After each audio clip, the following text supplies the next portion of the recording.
You're listening to Talking Law, the podcast where business owners just like you discover how to avoid legal landmines and build value using smart legal tips.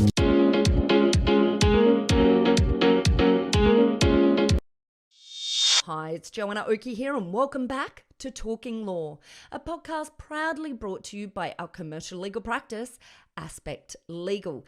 Now, this is the first episode of a special two-part series with Michael Hutchens of Modano. Michael is an ex-investment banker, professional financial modeler, software developing CEO. How about that for a mouthful? And today, Michael talks to us about the power of using numbers to drive the growth and strategy of your business and the opportunities available for advisors to businesses in relation to this. Michael also introduces us to a new software that they have developed at Modano that makes financial modelling more accessible to small businesses.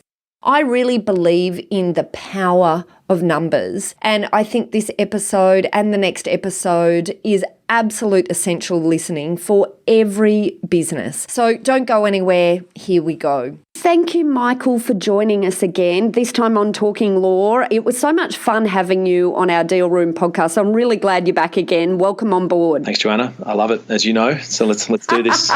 Let's do it. Okay, so today we're talking probably about two different areas. Number one, I really wanted to get some of the insight that you've got and pass it on to our business listeners here about using numbers to drive growth and strategy. And then maybe we can also talk about, opportunities for advisors to businesses like accountants. But let's circle back and start off with this big topic, I guess, of using numbers to drive growth and strategy. Where is the opportunity, do you think, Michael, for businesses? I think the opportunity is recognizing that the financial analysis that you're doing isn't just a necessary part of your compliance. It's recognizing that it's a huge part of getting things done and growing.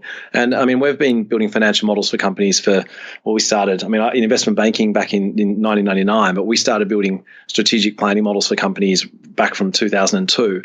And what we've seen over the last 15, approaching 20 years is a direct correlation between the companies that grow and succeed and the ones that actually proactively take their financial analysis seriously and really treat it as a skill that they take pride in rather than one that they actually get frustrated by. And you look at so many companies still to this day and they have these disjointed, messy processes where you've got effectively like a Poindexter nerd, almost perceived to be a Poindexter nerd in the background that's doing their accounting and their bookkeeping. They almost align their actual financial reporting with their bookkeeping. When in actual fact, what you really want to be doing is saying, let's look at the historical data, process it, do some projections and look at different scenarios and use that information to empower us when we make decisions. Yeah. So I think the opportunity for a lot of companies, and I think as a lot of younger people that are more tech savvy than people were 20 years ago are coming through into CFO and COO roles, I think more and more of this is happening. But there are still a lot of companies out there that you'll go to them, even some of them turning over $10, $20 million,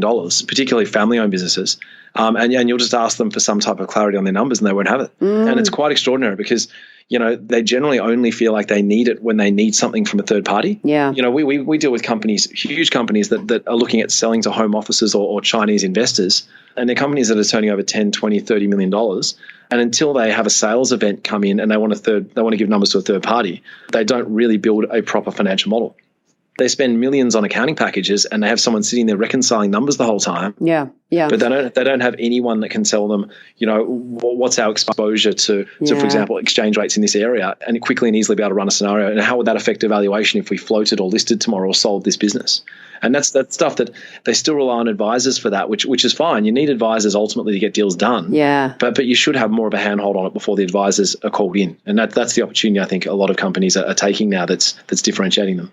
Absolutely. And so what size company are you talking to here? What size is a company when it hits the point of it really needing to get on top of these numbers and putting a strategy in place? Well, that's a funny question. I mean, I'm really biased, obviously, because I mean, I've always joked around about financial modeling as equivalent to seeing somebody naked. It sort of becomes a question: how far into a relationship do you go before you actually want to see the person naked? And I always wanted to see them naked pretty quickly. But I mean, in a small business, your cash flow is unbelievably important to keep you going. Yeah. So I think a lot of small business owners, they start up and they just look at their bank account and they're like, oh, okay, my cash is okay this month. Yeah. And then they go in. I mean, my brother works for himself, and he regularly has to do tax plans with the ATO because he pays himself out money to go and buy a boat, and then realizes he's actually paid himself out his tax liability. Yeah. So right from a small size, you should be doing some basic planning. And the funniest thing is, I would answer that question by saying the smaller businesses are when they start doing this stuff, the faster they grow. Yeah. And I'll give you an example of that. We worked with, back in the day, did a lot of work with Grilled. Now, when Grilled started, they had like 8 or 9 stores. They were a small company. A couple of guys started it, and then basically they started rolling out this burger chain. So they basically started opening new stores, but they really wanted to understand, where do we open new stores? Why are some stores profitable and some not? And basically, what times of the week and the year do we make more or less money selling which types of food? So those guys started doing really detailed analysis of where their business made and spent money. And they used that to guide their growth from really, really early on. And so they started off with basic spreadsheets they built. Then they evolved into working with us to build quite sophisticated models that got bigger and bigger and bigger. And then they eventually got to a point where they couldn't use spreadsheets to do it anymore, which is where you start paying millions for proper, accounting packages and forecasting tools that are outside of Excel. So, we still work with companies that turn over billions of dollars that still have a strategic planning model that sits in Excel that they literally massage on a daily basis. I think the answer to that more is, it's not about size, it's more about mentality. And I think, you look at our business, ranges depending on how big we're growing or shrinking at any point in time, because we have a consulting element that's quite volatile. But our business, when we have 10 staff or 15 staff, we'll actually do capacity utilization by staff member on projects and do a probability weighted pipeline. And we always know where our forecast 3 to 6 month cash position is going to be based on both a conservative case, optimistic case, and a base case. Wow. And that means when I'm lying in bed at night worrying about cash, it's because I've really done some analysis and gone, oh, geez, if that project falls off and this project falls off, we may not have the cash coming in for the next few months. Right. So we've invented metrics for our business where we can say, okay, what if our 3 biggest projects, and we have a whole lot of ratios on a dashboard that every month we look at it, we say, what if our 3 biggest projects were cancelled? Because obviously our projects they might be $1 or $2, $300,000 fee projects, but there's no guarantee they won't be cancelled halfway through. So we try to run metrics that show that even if our largest 3 or 4 deals collapse, and we have no meaningful revenues coming in from a lot of other sources through a 3 to 6 month period, how long before the cash would run out. And we do it based on a really detailed projection of financial statements, balance sheet, cash flow, GST, PAYG, payroll. So we can actually sit down and say, listen, if we're not really busy for the next few months, we've actually got enough cash that we can use the staff to invest in a whole lot of new modular content for our software. So for us, right from a really early stage, and again, we're biased, but right from a really early stage, we've had a really, really strong understanding of how our business works, what the cash is, and what it's going to be in 3 to 5 months. And so how do businesses get started in this area then? If they, and I guess let's play 2 scenarios here. We've got a small business that at the moment is just using, a financial accounting package, and, they have a bookkeeper and they see their accountant, 3 times a year or whatever it is, 4 times a year. So where do they get started? And then let's look further at a bigger organisation. But let's start here with our smaller business. Where do they start?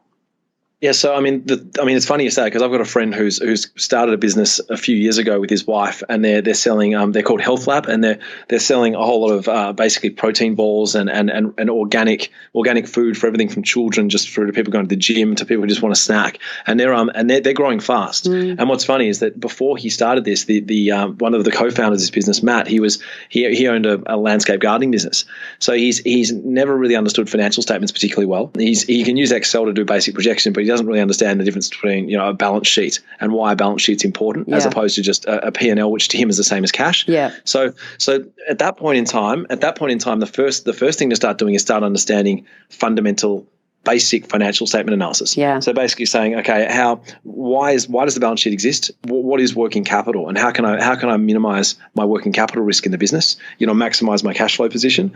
And then obviously using your financial accounting package to do more than just do your tax return. And it's funny because most small businesses, they use their accounting package mainly for tax and compliance. Yeah. But once you start looking at, we look at small businesses and we'll look at their Xero or their QuickBooks or their MyHub accounts, and we'll say, these accounts make no sense. Like, if you guys actually looked at the structure of your accounts, you haven't broken anything out properly into defined categories that are driver based by region or by product, and you'll just have like 2 or 3 sales lines that just munge together. And they'll say, oh, we haven't really done that. Our bookkeepers have. Then you'll speak to their bookkeepers, and dare I say it, most bookkeepers, they treat bookkeeping, accounting firms treat bookkeeping as effectively at times as effectively just some horrible task they have to do, which is where they make their baseload revenues. But a lot of them don't realize that the bookkeeping is the foundation for a lot of analysis. Yeah. So, we even myself with my business, when I was traveling last year, I realized that I hadn't looked at my Xero accounts for one of my entities for quite a long time. And I went in and looked at it and just realized that I wasn't practicing what I was preaching.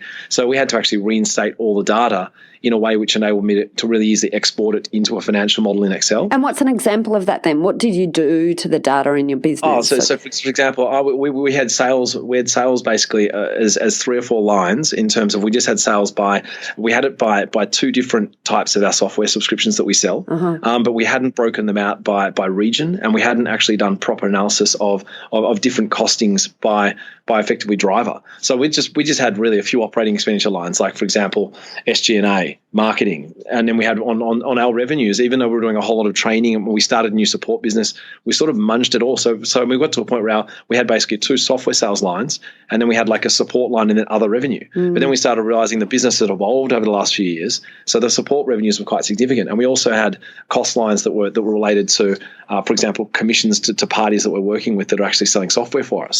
So whereas we just put them through as sales expenses. But what I started wanting to see is, where are those sales expenses actually going? Which country are they going to, and which parties are selling the most? And because we really hadn't really set up a chart of accounts that reflected the real drivers of the business, we had to really break everything out and retrospectively, I suppose, retrofit the whole chart of accounts. And that process, to be honest, was an absolute nightmare. So, because suddenly you're looking at numbers that come up as one number that you want to break out into 3 or 4 numbers retrospectively. Yeah. So you almost have to go through all the debits and credits in the system and actually reallocate them retrospectively. And at the same time, do it in a way which doesn't mess up all your tax and your bookkeeping. So better to do it from the beginning, obviously, I can hear you saying here. That's the dream. I mean, it's funny. We pitch to firms all the time with regards to financial modelling, and it's funny. Like we're working with like I think 4 of the top 10 accounting firms at the moment, and they're increasingly doing financial modelling. But the biggest problem they have, which I laugh at because they also do the bookkeeping, is they call us up and they say, we're trying to use your system to actually get numbers into one of the models we're built using your software, but the data we've got is just terrible. And so we'll actually find the biggest hump that people have is going from looking at the what is often the horror of a Xero account and looking converting that into a beautiful driver-based categorized set of forecasts for an actual business. And then therefore, I think one of the first things that people need to do the first thing you need to do is start understanding some basic accounting. And that doesn't mean going and doing an MBA. It just means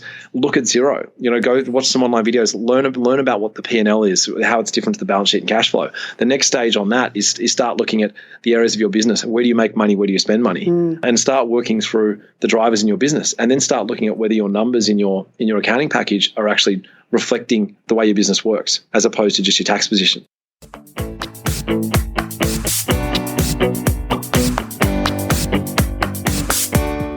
Okay, let's take a short break. When we get back, Michael talks to us about why business owners and advisors ought to look closely at the drivers of the business. And we also talk about how financial modelling works for service businesses. Michael then highlights how a good financial analysis brings into view some valuable data that gets hidden amongst other numbers. And finally, we close this episode out by drilling into the utmost importance of having a good and solid understanding of basic fundamental financial statements. And that's next. I'm Joanna Oakey, and you are listening to Talking Law, a podcast brought to you by Aspect Legal.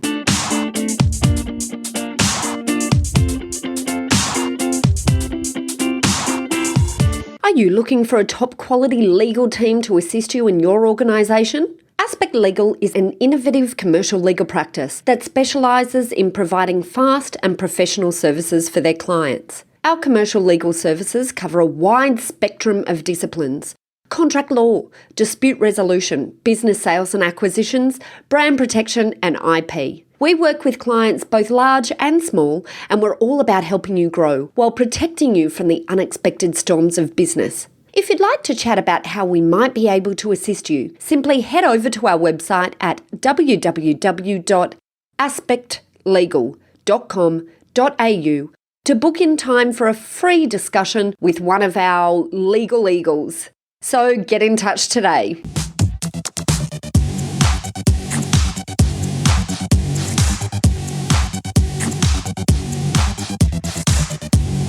Welcome back. Earlier, we talked about the opportunity for both business owners and advisors to businesses, like accountants, to differentiate themselves with a good financial analysis tools. Michael also emphasised how the smaller the size of the business is when it starts implementing this, the faster the business gets to grow. We then talked about how business owners can start by simply getting some good understanding of basic accounting. And just before the break, we also drilled into the biggest hump for business owners and accountants in this area. Now, let's pick up on our conversation with Michael and delve into the importance of looking at the drivers of your business.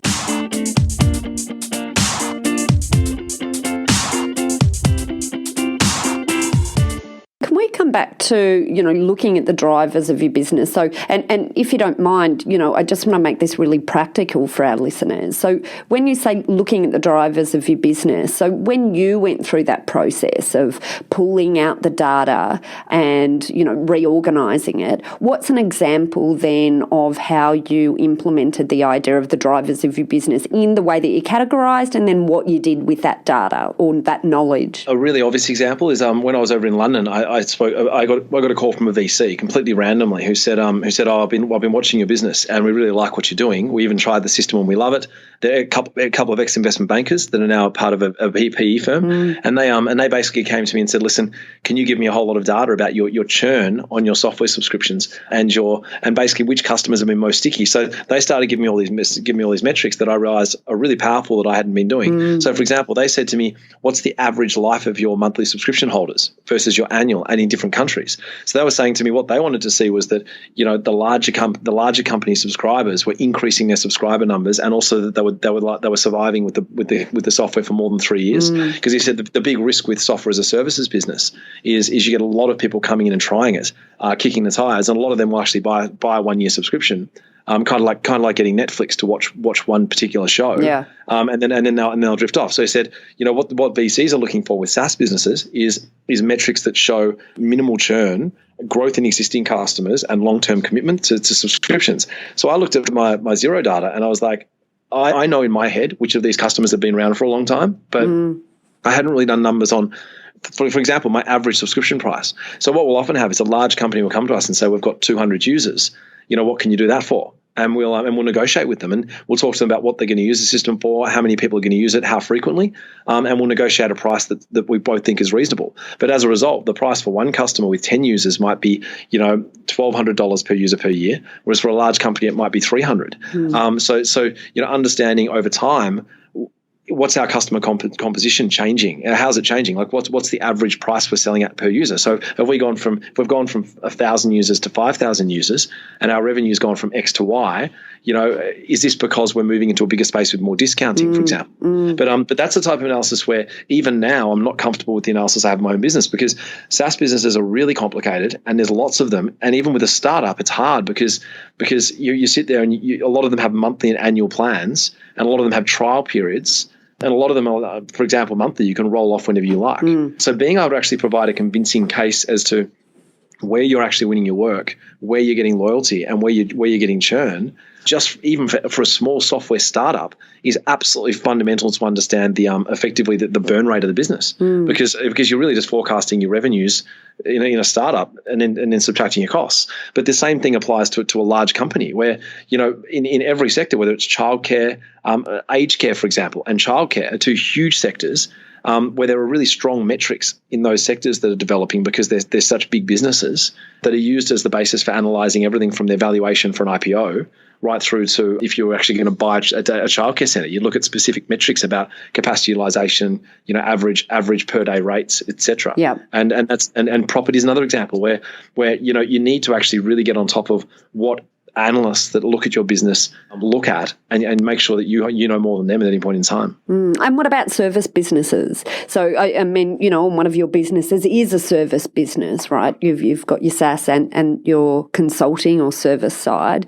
What are the sorts of things that you're pulling apart and modelling? And that's a good question. I mean, we got quite obsessed with our business because we've had an unbelievably volatile ride because we were 100% consulting business for our first 8 or 9 years, and then we flipped into software and started effectively burning cash on software. So we're effectively sort of robbing Peter to pay Paul, and we did that for many years because we didn't want to do VC. So we had to run the business really, really well to not run out of cash because effectively one business we still had to pay bonuses, we still had to ideally give a return to shareholders, but at the same time we wanted to cross transfer some of that profit to build the software so we wouldn't have to answer anybody because there's a natural hedge between the two businesses in that the software drives a lot of sales of consulting now and vice versa.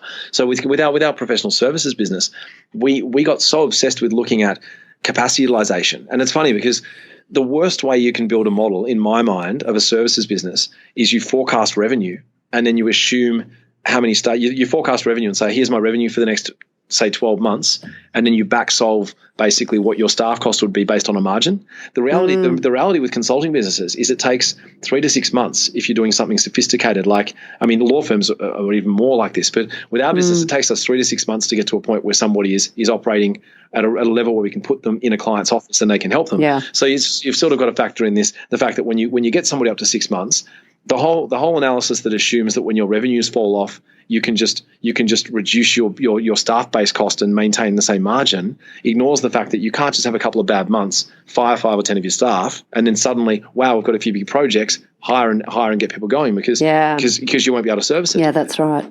I mean, the love and hate thing that I have with professional services, which to be honest is one of the reasons why I've gone into the SaaS space to provide a buffer to the storm that is professional services, is that professional services is all about capacity management and training timetables versus the natural attrition of staff.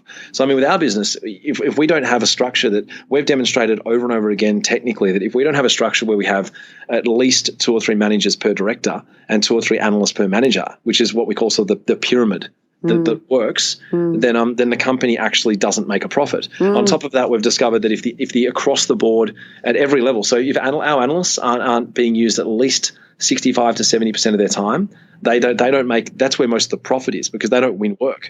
So they don't then make enough where you can't then pay your managers that need to be charging at least 55, 60% of their time, and then you need your directors charging sort of 40 to 50, but then doing a whole lot of marketing and out there doing other things like building the business and training the staff and then QA. So we've done all sorts of metrics on our business, and it's funny because I'd like to simplistically say we have an algorithm that tells us, in 3 months we're going to have to hire 3 more staff, or in 2 months we're going to have to let 2 go.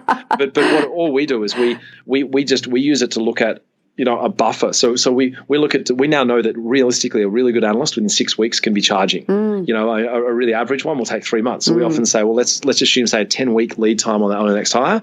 If we're hiring, we have a recruitment fee. Let's put that through, and you put it through cash. But what the golden number with our business for years was about 65%, which was that across the board, if you didn't have 65% capacity utilization across the board of all levels on average, the company didn't make much money. So, but the funniest thing is if you did 70 or 75, you just printed money. Yeah. So what we'd look at, we had this one line that we looked at for years when we were a consulting business, which was that, how are we tending towards this horizontal line? We'd have a timeline, and we'd have a horizontal line that would have 65% in it, and then we'd have our actual percentage, and you'd show over time, and you could actually monitor the cash coming in 2 or 3 months after every period where we exceeded 65% for a few months. Wow. And obviously there's the working capital delay of getting the invoices in. But that 65%, we did some basic things where the type of metric that we used to run our business was if we drop below 65% for more than 3 months, we probably have to let go of staff unless we have some deals in the pipeline. Wow. And that's the type of metric where you can quantify your decision making really clearly. But you can say to your business partners, listen, we've been at 58% for the last 3 months. You probably already see the culture of the firm dropping off because guys, we sit there thinking, I'm not busy, I'm probably going to get made redundant. And on the flip side, if you run people at 90%, you make a whole lot of money, but you get people leaving because they're exhausted. Yeah, yeah. So it's funny. That's the type of really detailed analysis that I think a lot of smaller professional services businesses don't do. Yeah. But the big ones, they do it obsessively. Yeah. I mean, look at we built a model of Investec, the investment bank, who's one of our clients. We built a model for them quite a few years ago that they still use, which actually analyzes every single staff member's salary, bonus, and then looks at basically the utilization of staff and what the different groups are bringing in terms of revenue, and does a really detailed margin analysis on each of their different divisions. And they use that as a basis for all of their remuneration and all of their hiring policies financially. They sit there and they'll say, this group is not making much money at the moment. Is that because the revenue's down, or because the staff are being paid too much, or we've got too many staff? Yeah. But we were amazed. This model is an absolute behemoth, but they wanted to do it so they could actually look at specific people's contribution to the business profitability. Wow. And that's a big business, and they still run that now. So, and I know that the investment banks do that as well, because they're all fighting over the pie. So everyone's desperate to prove effectively. That's what the COO oversees. Everyone's desperate to prove that they've played their role in getting the record bonus for the year. So they should get record profit. So they should get a record bonus. Yeah. I mean, that's what it's all about, right? Accountability and also greed, two powerful things. And then I guess the simple approach is what gets measured gets done as well in an organisation, right? So if you're watching these numbers, and just like you were saying, you're watching with your utilisation line, I think the reality is watching any number closely will help you to improve that number. I mean, it has to, right, over time. And also being aware of the fact that numbers can get hidden in amongst other numbers. So, I mean, we recently had a couple of our senior guys. One of our senior guys has recently left after about 10 years because we've been really moving towards the SaaS model. And what we really needed was the senior guys driving a lot of new revenues, purely because we've got a lot of junior guys coming up that are now able to do the senior roles, and they're a lot cheaper.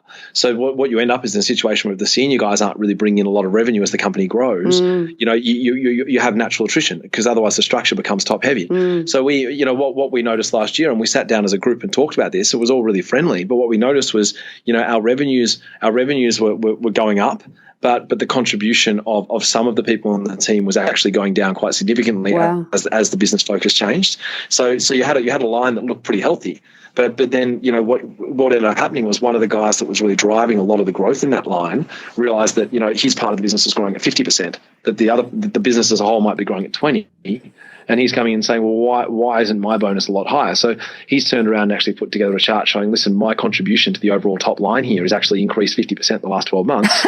And then you look at it more closely and realize that you actually have people that aren't contributing as much as they were. Right. And that's the type of analysis where you can look at a business and go, wow, that business is doing really well. What it could actually be is one business is doing terribly and one is doing astronomically well. Yes. And as a whole, you're doing okay. Yes. And if you don't detect that type of things, which good analysis brings out, what ends up happening is your really good guys realize that they're not being appreciated properly, because what happens is overall the company won't do well enough to pay everyone great bonuses. And if you don't recognize where the money's coming in from, you don't pay the better people you don't pay them better than the people that aren't doing as well. Yeah. And then you end up in a situation where you lose your best people. Yeah. So you get stuck with the people that aren't performing, and you end up merging into the worst performing part of the company.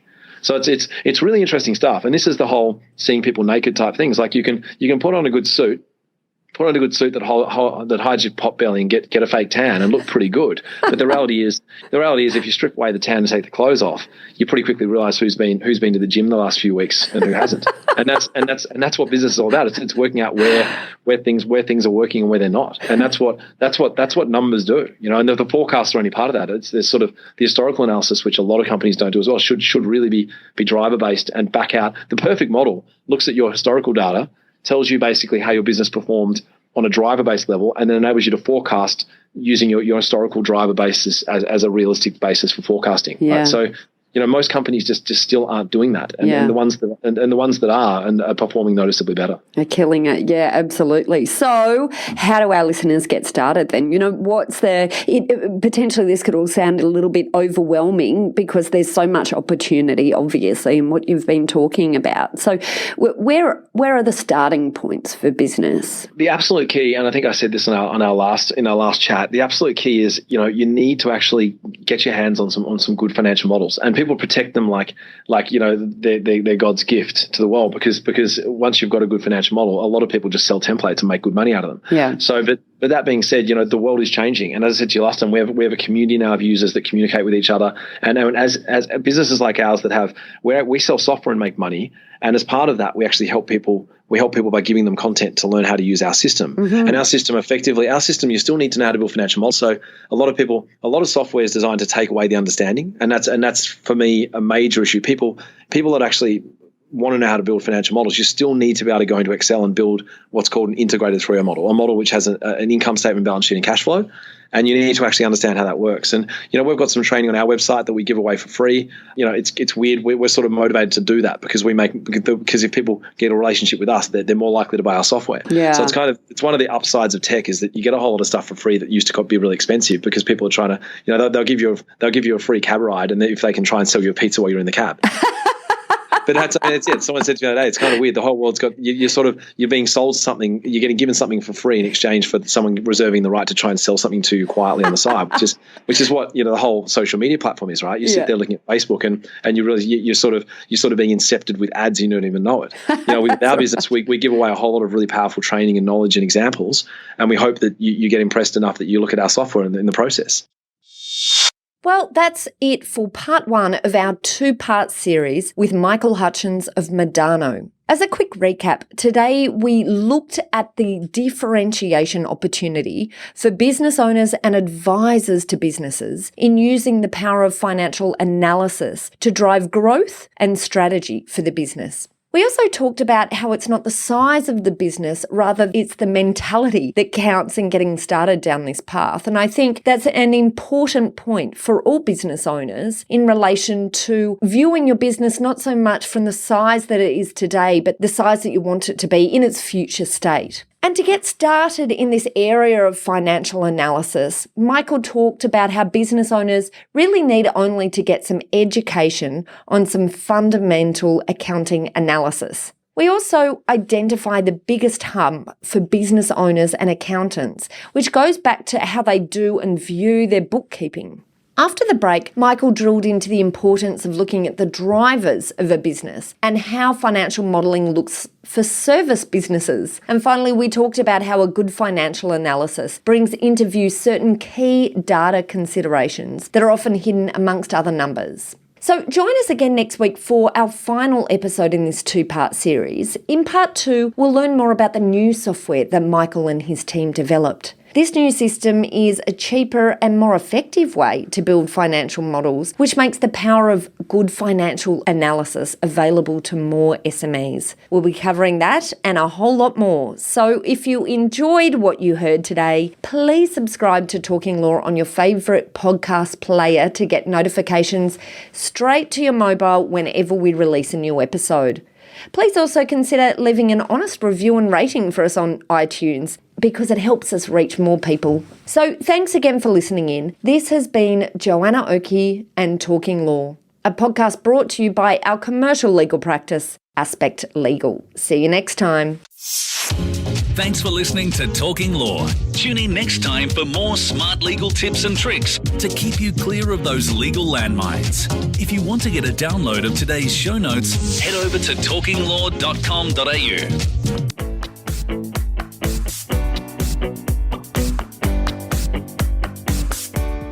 Are you looking for a top quality legal team to assist you in your organisation? Aspect Legal is an innovative commercial legal practice that specialises in providing fast and professional services for their clients. If you'd like to chat about how we might be able to assist you, simply head over to our website at aspectlegal.com.au to book in a time for a free discussion with one of our lawyers.